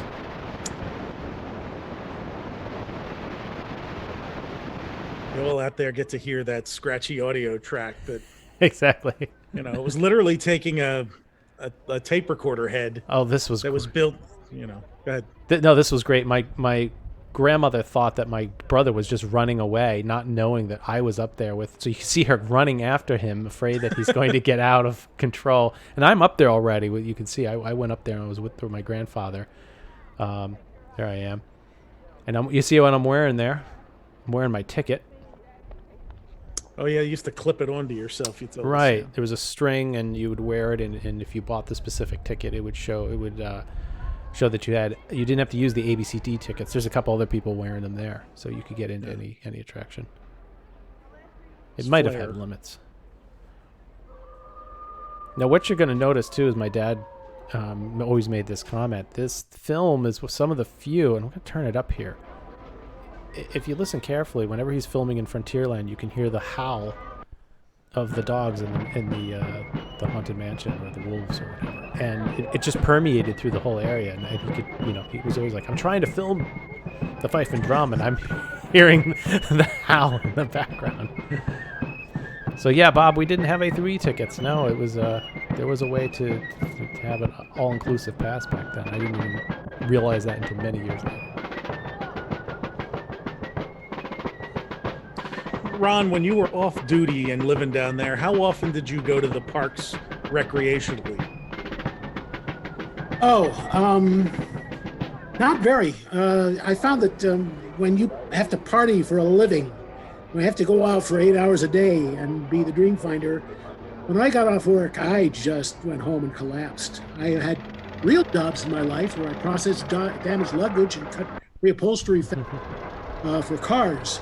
And I would get off work and I would party like nobody's business. But when you party for a living, just like on Halloween, I never put on a costume on Halloween. Costume every single day. So my dad was infatuated with the Richard F. Irvine here, so you're going to see a lot of shots even down in the engine room, and he was infatuated with this and the Empress Lily, as we'll see later on. Question was, did you go on Thunder Mountain that young? Interestingly enough, this was October 1980. It was in testing. My father and my grandfather rode it on a soft open day. We're lucky to get on it. So it had not officially been open yet. It was soft pre-opening. So I think we've dated this. I can look it up here. I might have it in one of my sheets of when this actually was. So let me check here. So this was October 13th through the 20th, 1980. So somewhere in there is when these films date from. Now you gotta get to see the Barker bird here in a second, which is great. There he is. My dad loved it. Did a lot of great filming. I'll turn it up here. You'll see more of the Steel Drum Band next week when we run the full Follow Me to Walt Disney World. Follow us at Walt Disney World.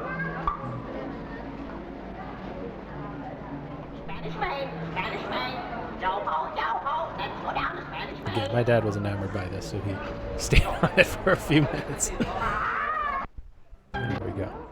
Now the standard Jungle Cruise. So now we can talk about anything else because we've seen this 18 times. So even my family was suckered into recording the Jungle Cruise.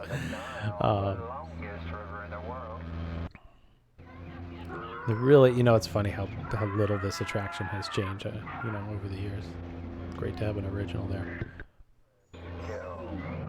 I was enamored by when they Sam at the end, the shrunken heads. I was always trying to crane my neck to see them. I thought that was pretty cool.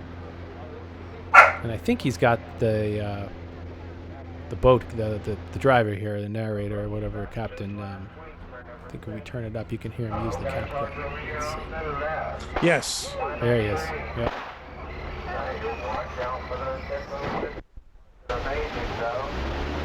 There's my brother using a gun, mimicking. So those were the pirate guns. Remember, those were sold at Pirates in the Caribbean. The flintlock guns. In fact, I brought my nephew 2 of them on our trip in 2004. So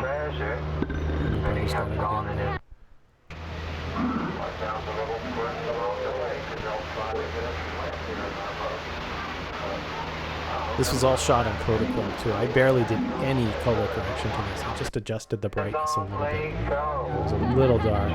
Some scenes are obviously still pretty dark, like this one here. Well, you know, when you're shooting on film, it relies on some light, natural light, to create the image. So when you're in a low light situation, there's not a whole lot you can do. My Christmas Eves and Christmas mornings were well warmed and lit. There we are with the guns and my ticket. By a light that my dad would put up and shine in the room so that we have enough light to get us opening our gifts.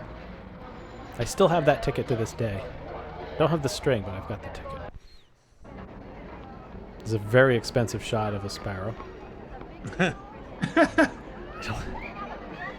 You see, my dad couldn't just take a picture of something. He had to show you that the bird was actually in the road, ready for a parade, you know. I'm bored there. My brother cannot let go of that pistol. Ah, parade. I remember. I forget. This was the. Is this the Dumbo? Where was this parade? It was the circus. Dumbo Circus Parade. Oh, okay. Leonidas.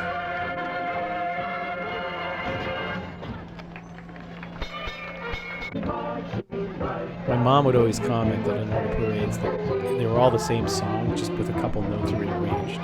That if once you saw one parade, you would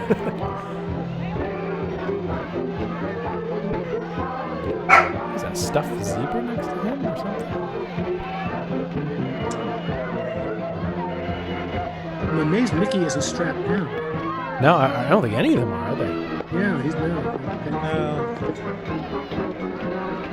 I mean, Donald's at an OSHA minimum there of about 2 feet without a handle. So, but he's got a bar to hang on. This woman's just walking right in front of the parade. Well, it's a different time. Might get run over by a float. You'll note that Pooh is missing his bee there. Oh yeah. Some of those costumes, the bee would fall off, and they would just keep using it.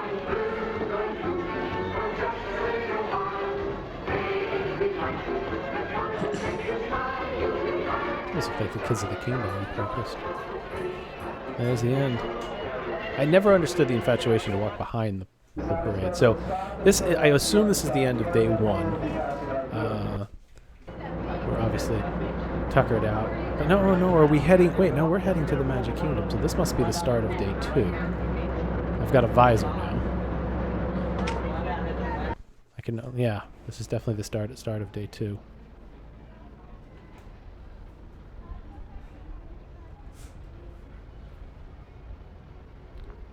Unless I'm wearing this now, I'm definitely wearing this. That's me jumping in front of the camera with my visor to try to annoy my father. That was an ongoing event. Constantly, you always had to do that to your father trying to film.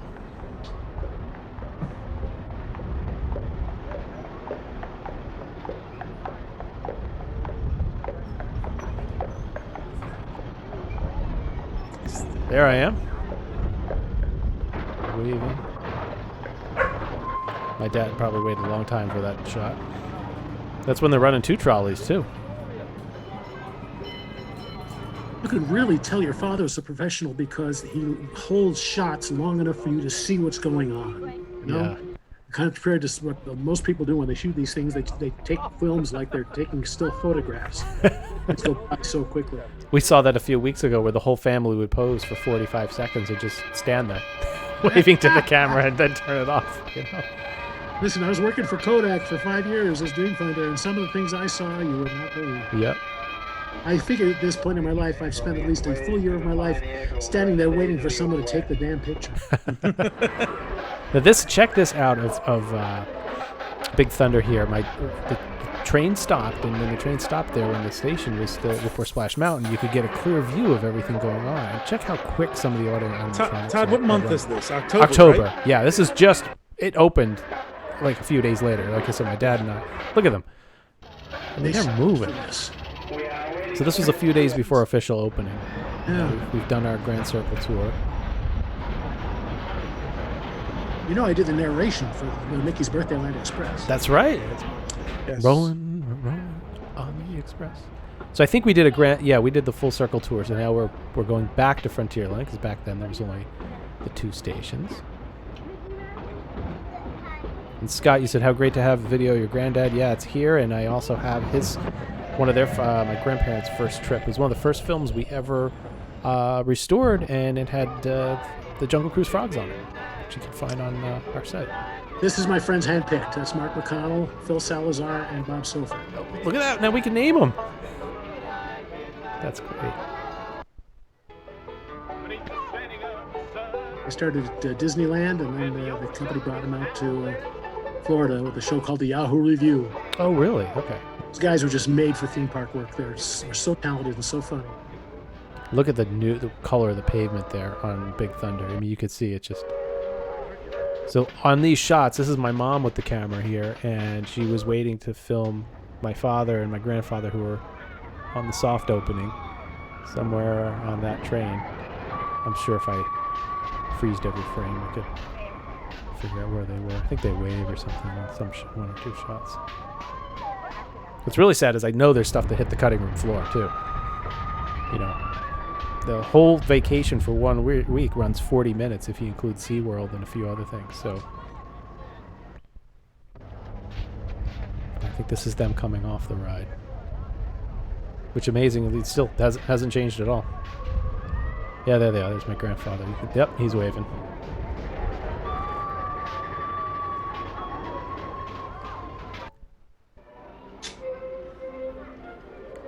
Brian, I think you said this was cruelty to a child here, making them drink from the water fountain. I remember you mentioned. I still drink from the water fountains there. We keep track of which ones have really cold water. That's right. Spaceship Earth is up there.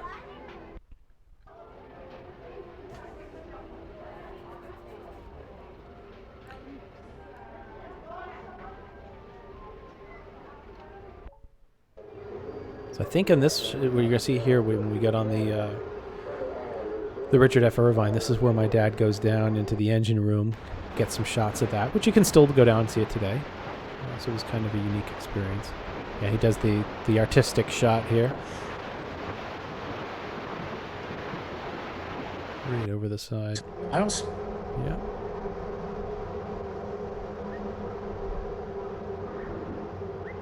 How would... Oh, there we go. There's the engine. How would know some of the things that have changed on this attraction. He's busy eating his encore frozen dinner. Disney Girl says, I don't see all the animatronic animals now on Big Thunder Mountain. Yeah, there's not a lot left that are still operating. I haven't even really taken a look. We should compare. Todd, who wins that fight once your dad turns the camera off? I had both guns in my hand, and they're pretty heavy, so he may have gotten an egg on his head.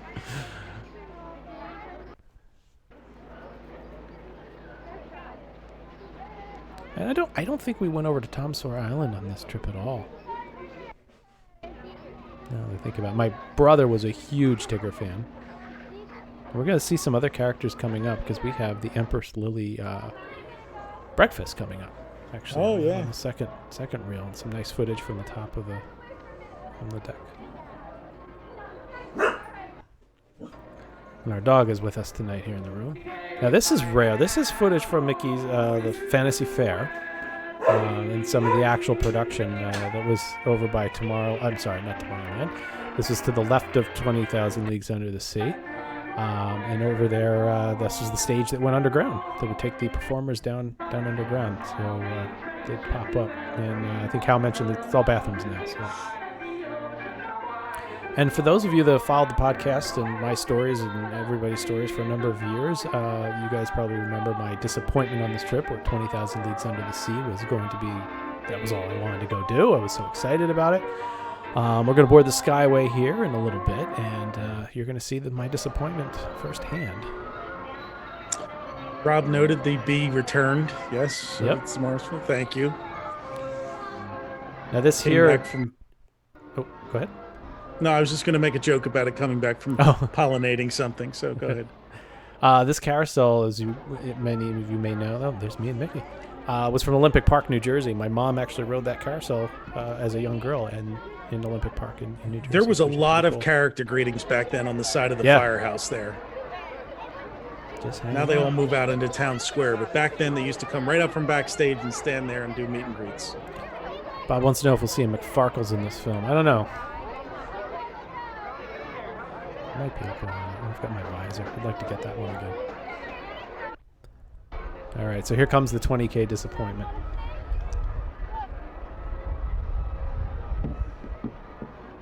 I think Sean did not want to be up there, or he was just tired after. There it is. Wah, wah. That's what I got to see. That was it. Really sun-faded. And I remember looking down and seeing water move. I'm like, look, they're filling it. My dad's like, no, that's a pump taking the water out. So.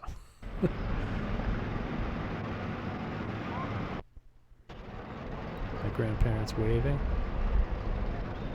You recognize some of these shots if you've watched our Kodachrome Kingdom. Some of these shots that I put together came from here. Oh, very expensive shot of ducks.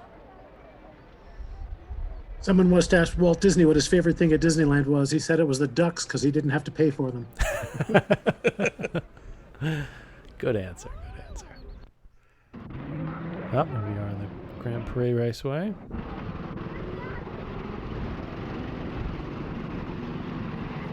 There we go. There's my brother, my grandfather driving. That's when it was longer than what is it like now? 1 minute and 50 seconds around, maybe 2 minutes? Too short.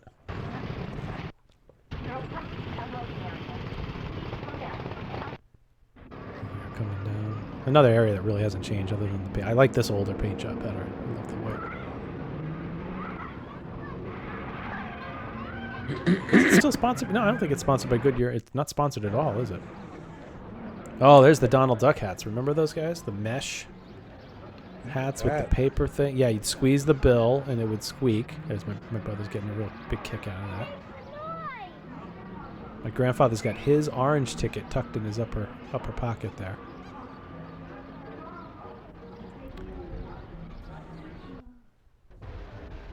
So this is my dad starting to end this first reel. So we're walking out. Again, annoying the father. The rattle of that metal stroller, I can... Look how shiny and new they are, too.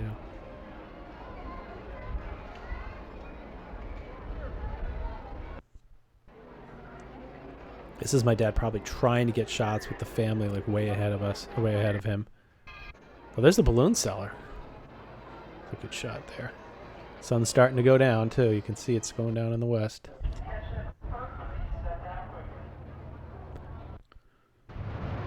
We're off. I think there's a couple great shots of us here, and then it fades out with a great view of the Polynesian here in a second.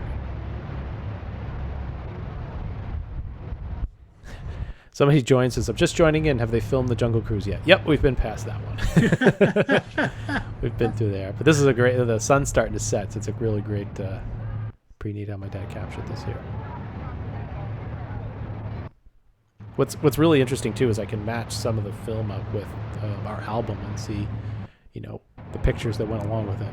That picture that my mom's taking did not survive, though. I don't have a picture of my dad taking a picture of her taking a picture.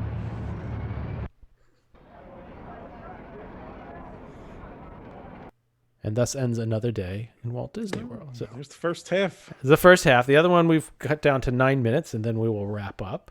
So, Brian, tell me when you're ready. Well, let me maneuver various screen. There it is. Todd Part 2. Todd Part 2, yep. All right. All right, so this one's going to open up. I believe it opens up right in the village, if I'm not mistaken. So. It does. It does. The Empress Lily. Yep. Are you ready? So you tell me when, and I'll... 1, 2, 3, go. Boom. There we are. So we are over at the marketplace, Lake Buena Vista, for our Empress Lily character breakfast.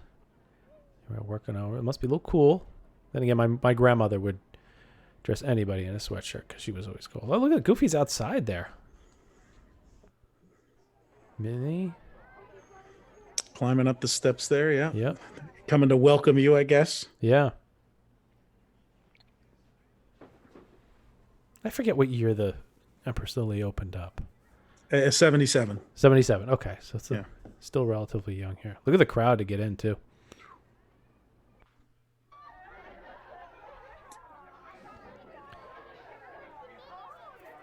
I know my dad was a magnet for Goofy. They would always poke him in the stomach and stuff. Let me turn this on. Here he comes. Yeah, this is interesting because I mean I don't know how much footage there is of, actually inside the Empress Lily and also of the character breakfast too. I've got some nice photos of it. Do you guys remember the big? There it is on my brother there. See the size of the circle? My name is. I mean, look at that. It's huge. Everything was oversized. The ticket they attached to you. Yeah. Some good-looking bacon, Todd. Yeah. He's excited. Sean's excited about the balloons there. This is 1980, Peter. Who's asking? And that's me right there. Smell it, getting a kiss from Minnie.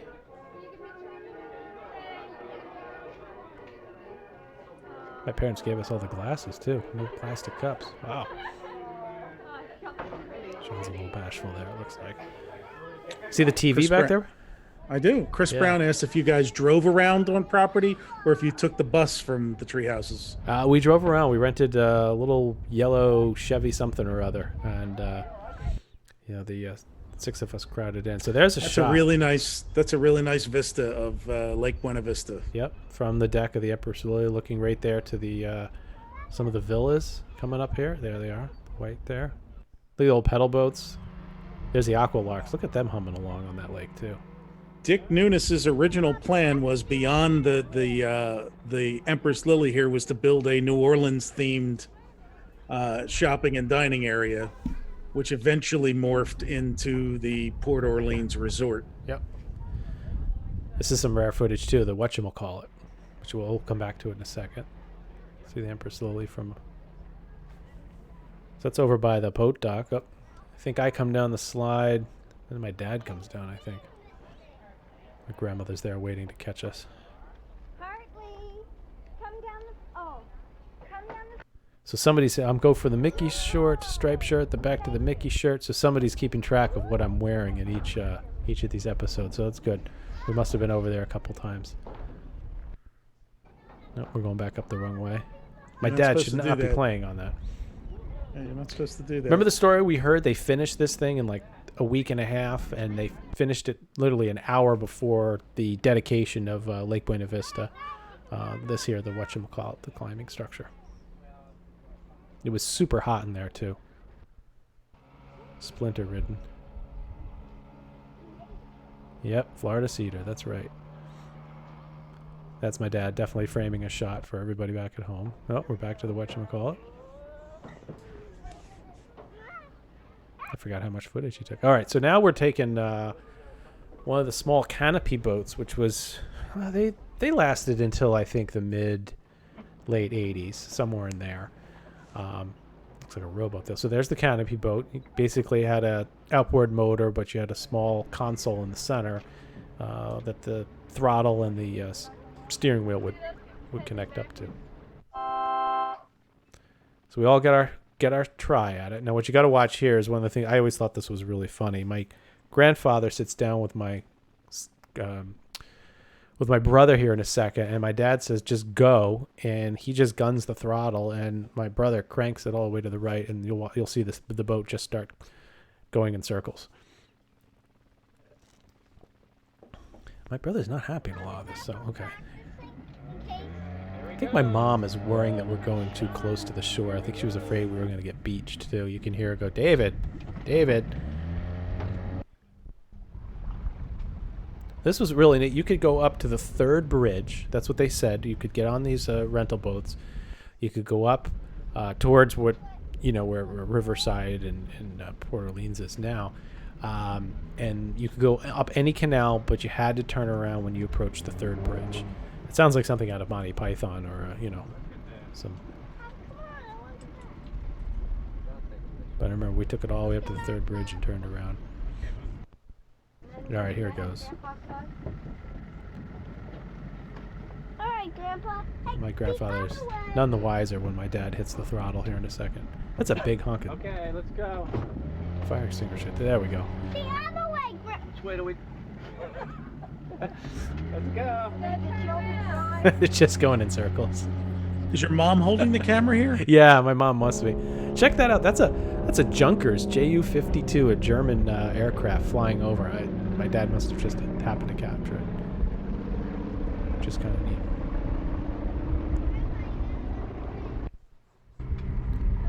There's a tent in the background. I think October, that's PGA time, right? See the tents? Yes. So that was probably one of, maybe we were over by the golf courses up there. So this must have been that. That is the Southern Seas. Yep. So we're taking a trip over to Discovery Island. Some more footage here. For those of you counting, I'm wearing something I was wearing earlier, so we're really not too sure how these days all went.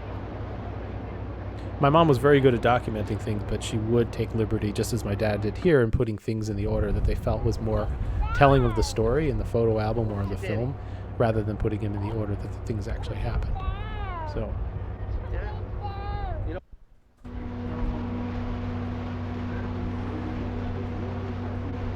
I'm assuming we aborted the Southern Seas, going over to Discovery Island. That's a big boat to take a lot of people over. Kyle Lane, what would happen if you passed the third bridge? I don't know. We never dared to go past the third bridge. Untold secrets lie behind the third bridge. Peter, thank you for your comment. Hell of a cameraman. That's my dad behind the camera here. So there's another film we might watch one night that I entitled Through My Father's Lens, which is my mom and his trip to Walt Disney World right after they got married. With Jay, he was even a little more artistic and artsy fartsy with that one too. This parrot is likely still alive. That's right. Since they lived for like 120 years. I remember this here with the birds on the barrel. Yeah, not only do I remember it, but there it is in Get to Field the... was that cockatiel? Cockatiel? Looks like it. Yeah. So here's some great footage of what Discovery Island looked like. Tons of rope bridges all the way around. You'd come up upon these cages and things. There were a number of free roaming birds. Oh, apparently a spider. Some pretty flowers. Oh, is that a bird of paradise? Not a good looking one. So there you can see all the ropes, all the paths. I don't know what that is.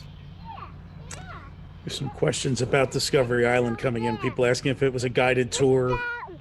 Yeah, no, it was free to walk around. You would get your own booklet with map of the island. You'd walk around, and there were placards, almost like a mini zoo. You know, kind of like the beginning of Animal Kingdom. That's what it really reminds me of. They had aviaries you could go into. There were some monkeys. Were there monkeys on the island for some reason? I think there were giant tortoises. I never went, so I can't tell you. Yeah. I was on there one time, and the toucan was in a big cage with a bunch of grapes, and he took one of the grapes and he came over to the walrus, the wire fence, and pressed the grape against the wire fence from him. And then I handed it back to him, and he handed it back to me, and we went forth like this for about 2 minutes. So this is Pelican Bay. There's the flamingos. Yep. Which relocated a few years after this to Epcot. Yep. Made their rounds. I don't know what the lifespan on a pelican is. Here you can see the boardwalk. Oh, my grandma's carrying one of those great bags. And I think we ended here at the Peacock. Yeah, it's just about here. All right. Somebody else asked how long somebody typically spent on Discovery Island. Yeah, that was kind of really up to you. I mean, I would say that probably most of the time that we went there, you know, an hour and a half, 2.5 hours. It wasn't there to entertain you the entire day. So it's certainly somewhere in that range, I think. And you have to remember, when there was only one park, you know, what else are you going to do? And you can see how we split up 7 days. There was a day at SeaWorld there. But yeah, it was a lot. What? He's been distracted. No, my son is telling us that our feed is looking odd, so I got to fix the feed for Zoom. There we go. Sorry about that, Guys, Mike. I think I'm going to jump off here. Well, we're all right, Ron. Yep. Thank you for. Of course, here comes Hal. You can take over for me. There we All go. right. Have a good night, guys. Thank you Thanks, very Ron. much, We'll talk to Ron. you soon. Have a Yeah, great night. bye-bye. All right. Hello, Hal. Welcome back. Hello. Well, you missed the two films, so you're back perfect for the sign off. So what we will do is we will quiz you next week and make sure that you went back and watched my old films. Should we go back and read some more of the questions? Yeah, I guess, let's do that. Let's do that. So how, just so you know, we briefed into the Magic Kingdom for a while. So a very early Big Thunder Mountain. Oh, very nice. Actually, pre-opening, and my parents and my father and my grandfather got to ride it on a soft open. We ended at Discovery Island with some great footage of walking around Discovery Island. Saw the steamboat. We went over to Lake Buena Vista and had brunch or breakfast with the characters in the Empress Lily inside. What was that? Was that Stearman's Quarters where they did that? These are fancy. There were like 7 restaurants in there. I know. I don't know which one they used. I can't keep it straight. The main one. Yeah. So my background, I'm in the treehouse where we stayed right now. That's where I've put myself. So I just joined the Dreamfinder and Figment. Right. Yeah. But my background earlier was from the Country Bear Jamboree during the Mama Don't Whoop Little Buford section. Gotcha. Okay. So Jake Cotta asked, did all the animals from Discovery Island get moved to Animal Kingdom? Yes. That was the thrust of it when Animal Kingdom opened. Discovery Island closed. I don't think it was right away, but it was within a few months. Yeah. I think if I remember correctly, Animal Kingdom opened in April and then Discovery Island closed that fall or something like that. And by that point, they had moved most everything over. And now it is just apparently, what's the name of the app where you rent a house? I forget. Oh, like Airbnb? Yeah, it's like an Airbnb now for vagrants to somehow camp out there for a few days. It's a beautiful wonderland according to that guy or something like that. That is a topic. What year did they get rid of the whatchamacallit? That's a good question. What do you got there, Hal, for that one? It was during the first conversion to downtown Disney. So 94, 95, right? Yeah, wasn't that? Yeah. So it stayed, and then it was there until they did that conversion, and then in that spot they put a kaleidoscope that you could walk up to and look down into it. It was lit, and then the mirrors would reflect up into the main body of it. So it was kind of like a giant, I don't know, 20 or 30 foot tall kaleidoscope. And then, yeah, I don't know. That's cool. We were asked if. Go ahead. Good. There you go. No, I was just going to go on to the next question. Before you do that, Brian, I got something here. This is us in the treehouse. Can anybody? I think it's in this photo. I can see it. I've seen it before. Yeah, you've seen. There's Sanka, and I think Raisin Bran. Oh, I thought this was the shot that has the. I thought it was the shot that had the orange juice container in it. We had one, but yeah, there's Sanka. My mom was a big Sanka drinker, so off to my side here, the Raisin Bran, and I'll have to find the one with. I was hoping it had the orange container. Remember you'd buy that? They also had the grape juice ones too. So I know the shot you're talking about, and I like that Mickey sticker on the refrigerator. They still have that damn Mickey sticker. I think, in the parks to this day. Right in this area. That's funny. Jake, you asked if Jack Wagner narrated absolutely every single little thing in the park. Yeah, until he died and stopped doing it. He did all of the public announcements and the monorail spiel and. Most of the stuff. I mean, some of the attractions had different voices in them, but when it came to the general PSAs, he was the guy. Yep, he did them all. And he had a home studio, as I understand. He would just record all the stuff at home and pass it off.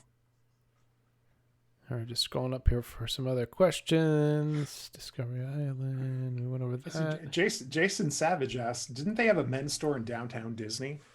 In fact, they did. They did. And oh my gosh, I'm gonna have to remember, Sir. Come on, what was the name? I have the tag from inside. Yes, the sport coat where it was custom haberdashery. Huh? So Sir, yeah, like Sir It's not. I keep wanting to say Sir Galahad, but I'm thinking of Monty Python and the Holy Grail. It's it's terrible. And it's actually named after a real person too. It is named after the real person who was the retail manager, right? For the thing, but they had an identical one in the Disney hotel, same Disneyland hotel, same name. They had a men's store there. Sir Edwards. Sir Edwards haberdashery. Yep. Sir Edwards haberdashery, and I have on occasion found like sport coats and stuff for sale on vintage clothing sites that inside have the tag custom tailored at Sir Edwards Haberdashery, Lake Buena Vista, Florida. It doesn't mention Disney World at all, so you have to be on the lookout for Sir Edwards Haberdashery, but they're out there. That's cool. And can you just imagine that? Like you're on vacation and you decide, oh, you know what, hon, I'm going to go buy a blazer for dinner, nice new sport coat for dinner. You go drop like $150 on a custom sport coat. Remember I told you that story though of not bringing my white shirt, and we were going to go to Top of the World, and my parents were taking me over to Lake Buena Vista, and finding me a shirt to wear. So other than that, I would have had to wear a T-shirt to Top of the World. So I was also asked in here about Dick Nunes's original plan for the New Orleans area. So yeah, what originally they did after they built the Empress Lily, eventually the space beyond it became the west side of Pleasure Island, and all of that got developed. But originally, his first draft, his first plan for it was to, beyond the Empress Lily, have that kind of anchor a Mississippi River, New Orleans themed area, much like New Orleans Square in Disneyland, where they would use the French Quarter kind of theming, and just build more shops and restaurants, and maybe something along the lines of what you have at the Cafe Orleans and Blue Bayou, and other, maybe something fancier like Commander's Palace or Antoine's in that they're famous restaurants in downtown New Orleans. So, and that was one of many various ideas they had before they started to eventually develop that into the nightclub and more stores and things like that. Excellent. All right. For the village. All right. So I think we got to, just to let people know, we've got a couple 16 millimeter films that we're going to look at probably coming up. Brian, we're going to do Follow Us to Walt Disney World next week as well. We'll watch that entirety. So we're going to stray a little bit from home movie, but I think it deserves it. We're running out of content when we go back to do that. What was the really, really bad one from 1978 with Shields and Yarnell? So if we do that one, the Christmas one, yeah. If we do that, folks, we're running out of content. Well, if we do that, we're going to have Michael Crawford on live because that's right. I think he dedicated an entire chapter of his book to it. That's amazing. By the way, Reese says your brother looks like Mike TV from Willy Wonka and the Chocolate Factory. And he's got the gun. Oh, that's right. That's funny. So we've got some 16 millimeter footage coming out. Everything that we played last week, we're starting to release this week on it. We're trying to catch up on that and intersperse it with other things that we're releasing, like Retro Magic. And to all those that have been helping work on our photo archive, thank you very much. I think we've knocked off close to 500 or 600 tags already. So if you are interested in helping out, you can email us at podcast@retrowdw.com, and we'll give you a link on where you can help tag photos that need that assistance. So there's quite a few to be done. I still in 8,000-9,000 something to go, but the 500-600 that we did a great job, and we were able to actually put those live in the database. So they are running, and people are searching. Joe Barlow's comment where they hooked a heron in the neck on a fishing excursion, and they took him to Discovery Island to get the hook out. I'm just going back and reading all the comments that while I was talking. Yeah. There's a terrible Discovery Island story. Like, it's so terrible, I don't know if I should. Is this about the extinct bird or? Well, no, part of that, but just one of the things at the end. There's. Is this how we're gonna end tonight? No, Okay. we'll end it on it up. I'm sorry, we will go there tonight. We'll do that. We'll I save told that. a little bit of the story during the Discovery Island episode. There were some unsavory things that happened to vultures at the end of the days there. So there you go. And Jim Collins says, "What happened beyond the third bridge will stay beyond the third bridge." Former LBV boat driver. So how you missed that part when you rented a boat at Lake Buena Vista, you were told you could go anywhere you wanted, but once you passed a third bridge, no matter which way you wiggled your way through, when you hit the third bridge, you had to turn around. Come back. Okay. Yeah. So, but well, thank you everybody for joining us tonight. Hold on. Oh. Rob just made a request that I change to an appropriate background. So okay. There you go. There, look, you had that ready to roll. Excellent. Quick non-Disney trivia. First part of last week's Mako commercial was filmed in front of Brooke Shields' apartment on Palmer Square in Princeton, New Jersey. Wow. How about that? Interesting. How do you know that, Jim Luck? Yeah, that's great. Well, I hope I was a full-time Brooke Shields stalker from 1983. People are requesting a shirt for the third bridge house, so you might have something. Let's beyond the third Lake Buena Vista shirt. You can have fun with that.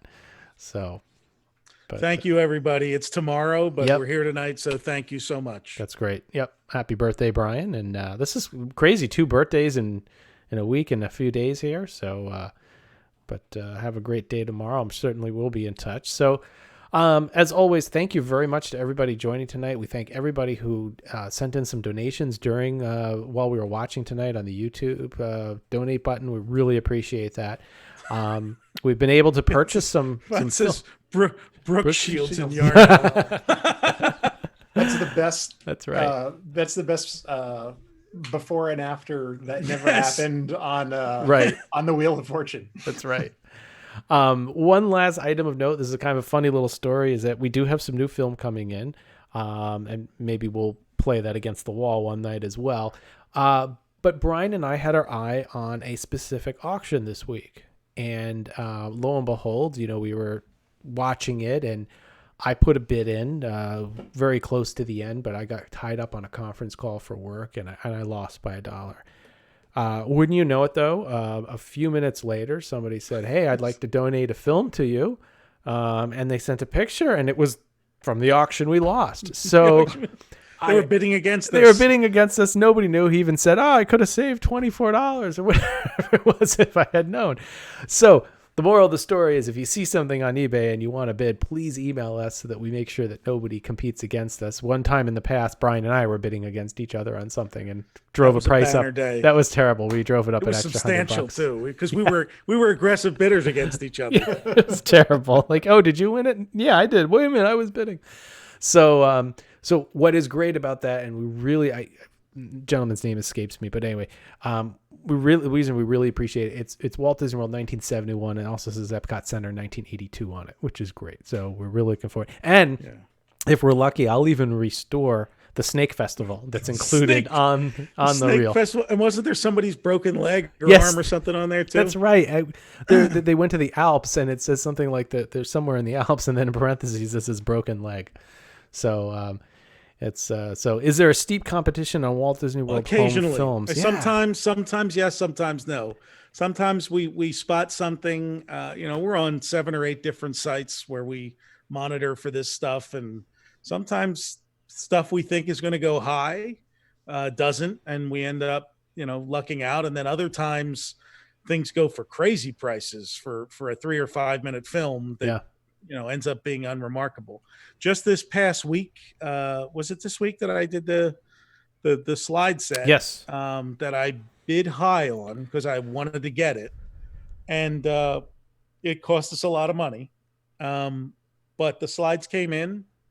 I scanned them this week, and every couple slides I would send to the guys in our private chat, and they go, "Oh man, there's some." It is terrific stuff. Yeah.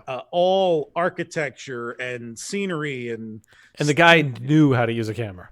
It was like sending one of us back in time to take these pictures. So. Right. Getting the stuff you want to see. So, Yeah, and to add to that, Brian, I mean, I think as we've seen over the years too, as you point out, some stuff goes really expensive, and then there's also stuff that we just can't afford that goes in like Van Eaton auctions and goes for such a high price. Nobody's ever going to get to see it, and that's really the sad part. I don't even know what the people who are buying it do with it. Yeah, because, yeah. And when we're when there's a film and one film of Walt Disney World 3 minutes and it goes to $150, like you don't even know what's on it. It's a crapshoot, So sometimes we do back off and like, well, I don't know. I do know for a fact, probably over the course of the past 6 years, we have lost a handful of them that we really wish we could have gotten because they said what there was certain footage. Adam Richards just asked if we need slides. He's got them from his trip from 76 already scanned. We have a portal that they can upload those, don't we? It broke. Oh, it broke. So unfortunately, if you email us podcast at retro.wdw.com, we can send you an email link that you can. Yeah, we can give you a spot on us or something. Yeah, we got a Google Drive with unlimited space that we can give you to put on there. All right. Well, with that, again, thank you everybody for coming and listening tonight. As always, if you can, you're welcome to donate at lbvhistory.org/donate. We understand that these are tough times for a lot of you and completely understand that. We still have a lot of additional things, gifts that we send out. In fact, the postman just picked up yesterday a bunch of posters and ornaments and all sorts of other things that went out yesterday. So it'll be great. And if you can, like us, follow us, subscribe to us, all the above.